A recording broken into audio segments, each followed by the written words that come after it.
Salut și bine ai venit la episodul de astăzi, unde schimbăm frânele pe spate, mai exact discul și plăcuța. Ar fi fost mișto să fi luat și rulmentul, să schimbăm și pe acela, dar cred că o să o facem altă dată pe asta, probabil peste vreo 2-3 săptămâni. Dar vedem pe asta, nu știu exact. Așa, tot ce trebuie să faci este să dai roata jos, să te asiguri că mașina este pusă pe poziție și în siguranță. Și în partea asta aici, în spatele etrierului, ai un șurub de 13 și o piuliță, sau mă rog un alt șurub, de 15. Adică îți trebuie o cheie de 13 și una de 15. Cu 15 ții contră, în partea asta aici unde vine culisantul, da, și cu 13 desfaci. Problema e că dacă nu reușești să le desfaci, e al naibii de greu și te chinui ceva timp. Eu m-am chinuit undeva la o jumătate de oră. Mă rog, exagerez, dar pe acolo. E bine să ai niște mânuși, că altfel te murdărești și te faci ca naiba. Așa. De ce schimbăm frânele pe spate? Păi pentru că, dacă te uiți aici, se vede că a rămas vopseaua de la plăcuță și pur și simplu rămăsese plăcuța blocată acolo. Se adunase așa de multă rugină, vezi că s-a luat vopseaua de aici. Și de aici la fel s-a luat vopseaua și de pe aici. Și nu se mai mișca, rămânea pur și simplu roata blocată. Așa că am zis, bă, trebuie să le dăm jos. Astea au fost niște ATE-uri și au ruginit ca dracu. Nu știu ce ne vor pune în ele. Uite că se mai vede aici, scrie A de la ATE. Sunt bune de aruncat. Iar acesta este discul. Și cam așa arată el în total, da? Vezi câtă rugine are pe interior. Nu știu dacă toate ori avea așa, pentru că ăsta e primul disc care îl schimb singur. Cam așa arată cele două șuruburi. După cum vezi, s-au tocit un pic. Da, unul sus, unul jos, ele vin cu adeziv pentru siguranță. Acum ce trebuie să facem? Să mă apuc să curăț pe aici frumos și apoi o să-mi trebuiască o unealtă specială pentru asta ca să-l împingem, da? Și hai să ne apucăm un pic să curățăm și pe urmă mai vorbim. Dacă vezi, uite ce rugine este și pe ăsta pe aici și de-aia zic că ar fi trebuit schimbat. El pare că se mișcă destul de bine. Un pic cam blocat, dar merge. Revenim când terminăm de curățat, da?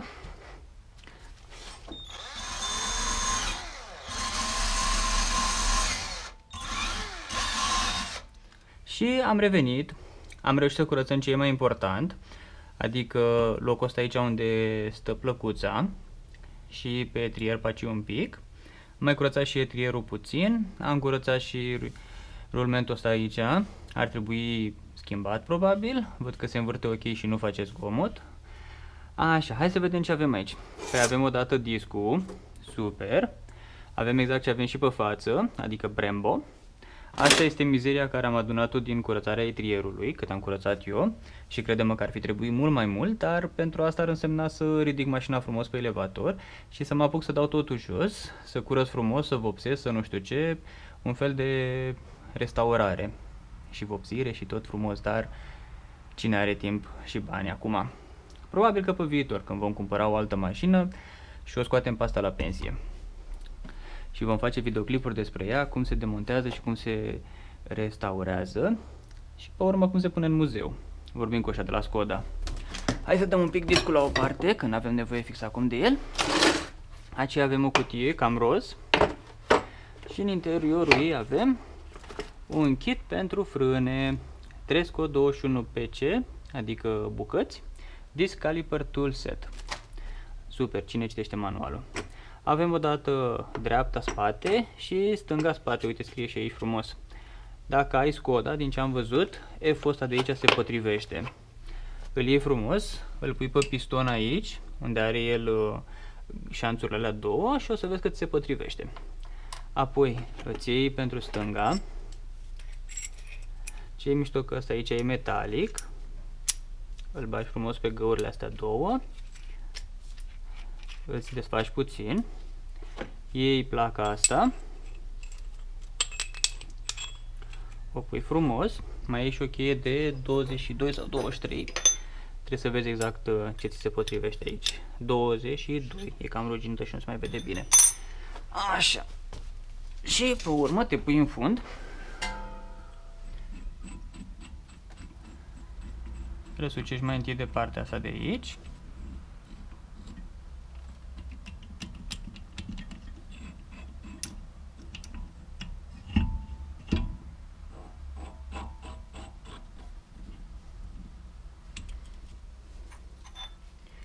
Și teoretic ar trebui să ții contră și să răsucești.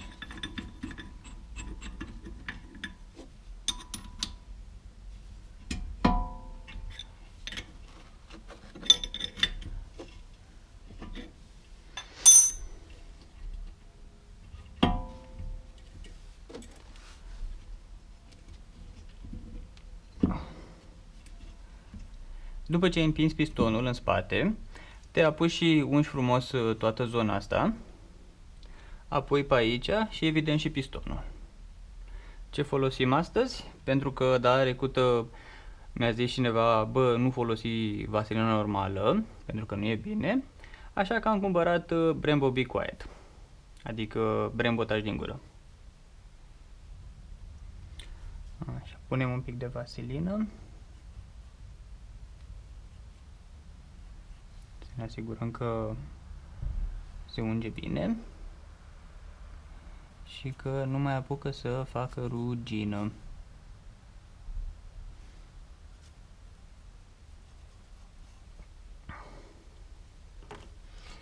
Iei frumos pistonul în mână, te asiguri că l-ai curățat bine.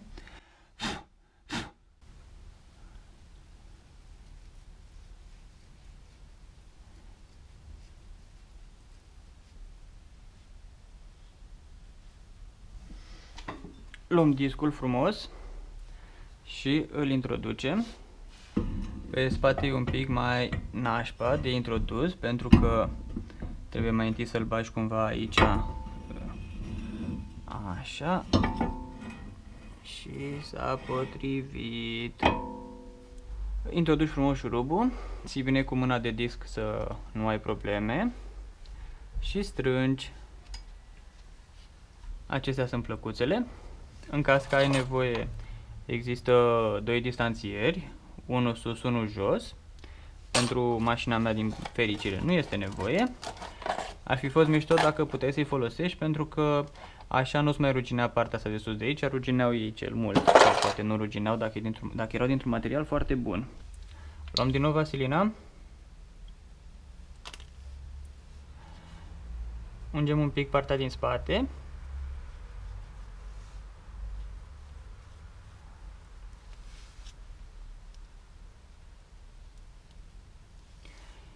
Ai grijă să nu dai pe partea unde face contact, pentru că acolo este cel mai nașpa. Se spune că rămâi fără frâne.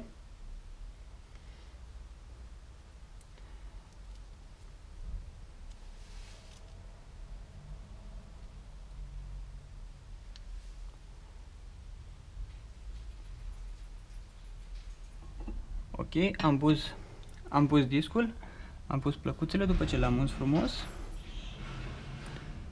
Prins bine aici, așa, să stea cu minți.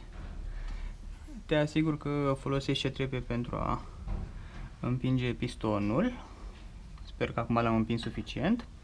A fost amuzant că am folosit ceea ce scrie aici LH, care înseamnă Links Hinter, da? Sau Left Hinter, cum vrei tu să-i spui.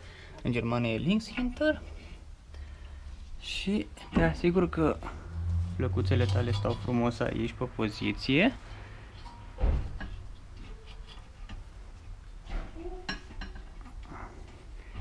Și gata, asta e tot.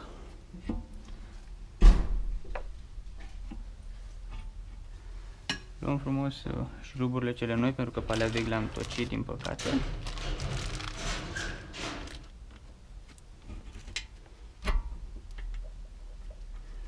Și te asigur că vezi unde îl bagi.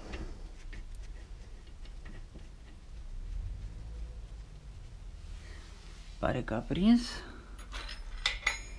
Unde era cheia aia ruginită de 13?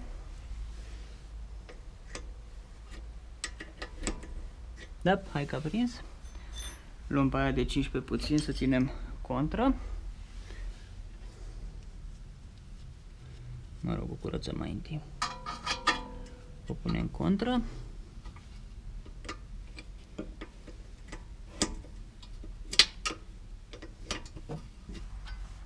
Ne asigurăm că a intrat, punem cheia frumos pe poziție și ne apucăm și răsucim.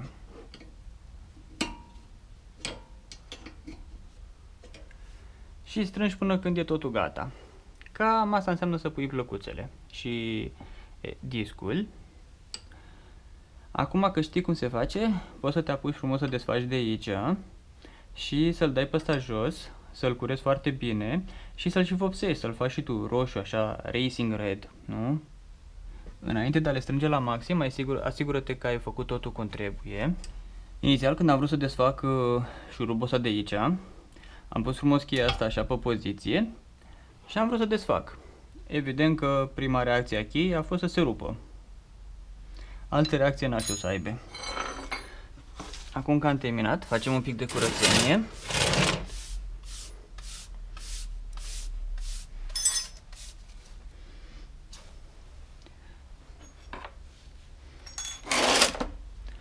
Și folosim un pic de Bremsenreiniger Sprayer, Reiniger, Entschuldigung.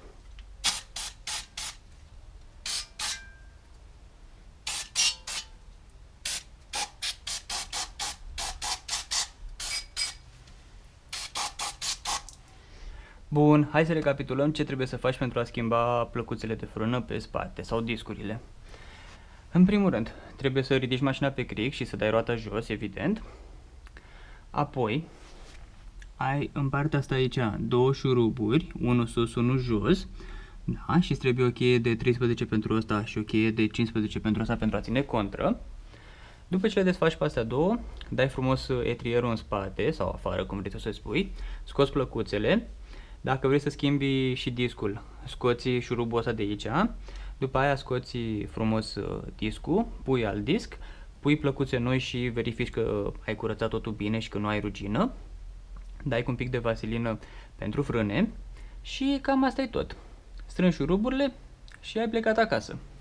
Ce ar trebui să te mai asiguri că frâna ta de mână, adică piesa asta de aici, stă pe suportul ei. Sper să-l vezi și tu, dar când o să te uiți aici o să știi despre ce vorbesc. Punem frumos roata la loc. Ui, da grea e.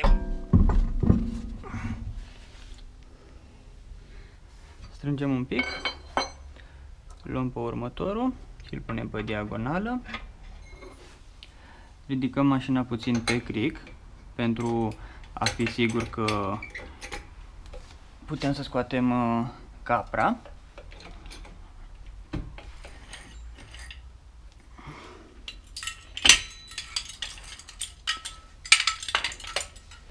Și apoi lăsăm ușor de mașină.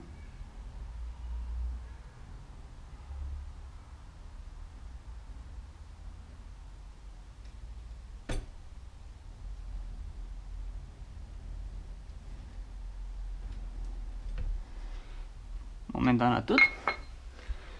Iei cheia dinamometrică și o setezi la cuplul care ai tu nevoie. Eu folosesc, de exemplu, 120, pentru că Skoda spune între 110, parcă, și 120.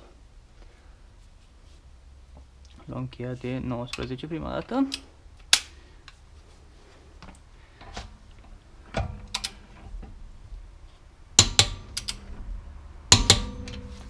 Am strâns. Luăm adaptorul. Pentru că pe ăsta de 17 avem nevoie de adaptor. Nu uita să desfaci cheia dinamometrică. Și gata pentru astăzi. Sper că ți-a plăcut episodul de astăzi. Sper să reușim să ieșim și cu mașina să facem câteva probe și apoi să vedem o impresie și să urcăm filmulețul pe canal. Până atunci îți spun ceau și ne vorbim data viitoare. Super! Poți să, dacă vrei să vezi că discul tău e valizat sau nu, poți să bagi capul aici să te uiți să vezi dacă este sau nu. Răsucești ușor de el și ai să vezi că se duce stânga-dreapta. Culmea ironiei, ăsta pare a fi ovalizat. disc nou și se vede cum se duce stânga-dreapta. Danke Brembo!